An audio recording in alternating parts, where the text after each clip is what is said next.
Hello, welcome to our video for problem 10 from my spring 2020 final exam. So here we're asked to find a power series expansion for the rational function 1 over the square of 1 plus x. And we're even told we should use differentiation to do it. Okay, that's really nice. And then at the end, we're going to need to find the interval of convergence as well as the radius of convergence. All right, so how are we going to use differentiation to find this power series expansion? Well, we start with what we know. So we know that if we were looking at 1 over 1 minus x, that we could write this as a geometric series. So here n would go from 0 to infinity, and we would just be raising x to the nth power. Now, we don't want to have 1 minus x, we want to have 1 plus x. So we can make the very easy substitution replacing x with negative x. And we would get 1 minus negative x, which is equal to 1 over 1 plus x. And this will equal, well, again, we just replace the x with a negative x.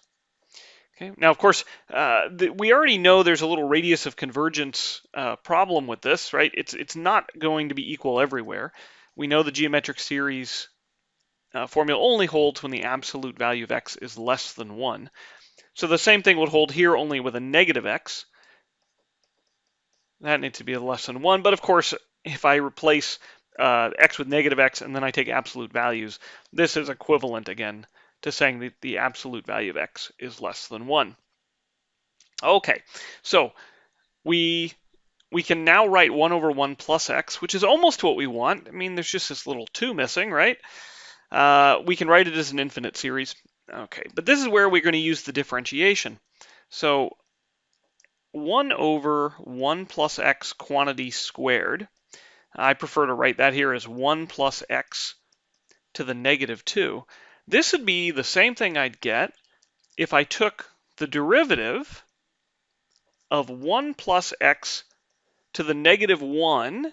And well, let's see, if I took the derivative, I'd get a negative 1 times 1 plus x to the negative 2. I'd get a negative outside, so I better insert an extra negative here. Okay, but we just discovered that the derivative, that 1 plus x to the negative 1, or 1 over 1 plus x, has this power series. So I can write this as the negative of the derivative of this power series, at least provided that the absolute value of x is less than 1. So we're going to make that assumption. And then I can put here negative x to the n, or sometimes we prefer to write this as negative 1 to the n, x to the n. All right, now we have a result which says if you differentiate a convergent power series, you can instead move the derivative inside, right, and take the sum of the derivatives.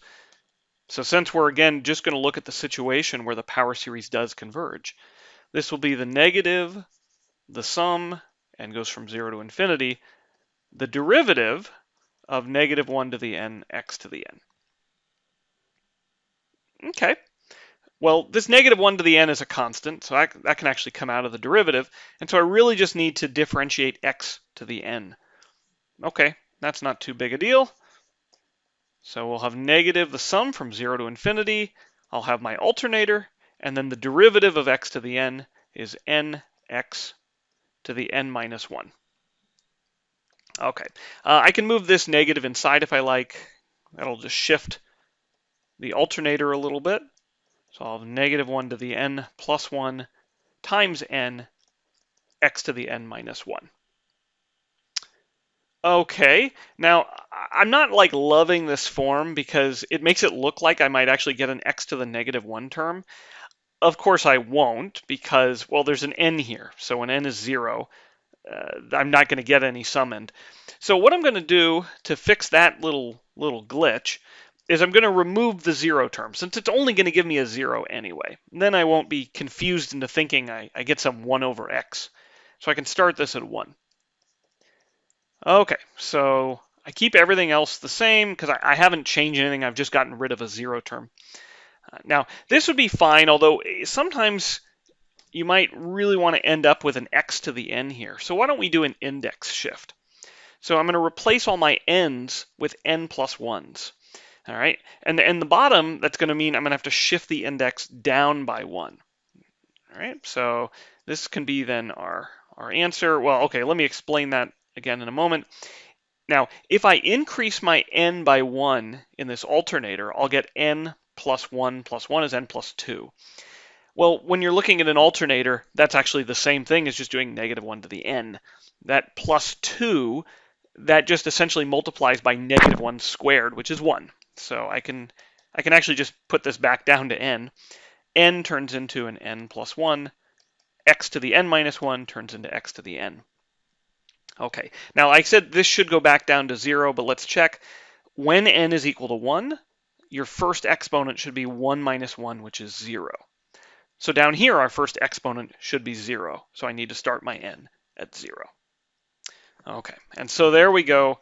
We have found that 1 over 1 plus x quantity squared is equal to the sum from 0 to infinity.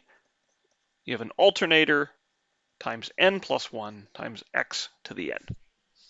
Now, what did we know about the radius and interval of convergence? Well, all along, because we were working with a geometric series, we knew the absolute value of x had to be less than 1.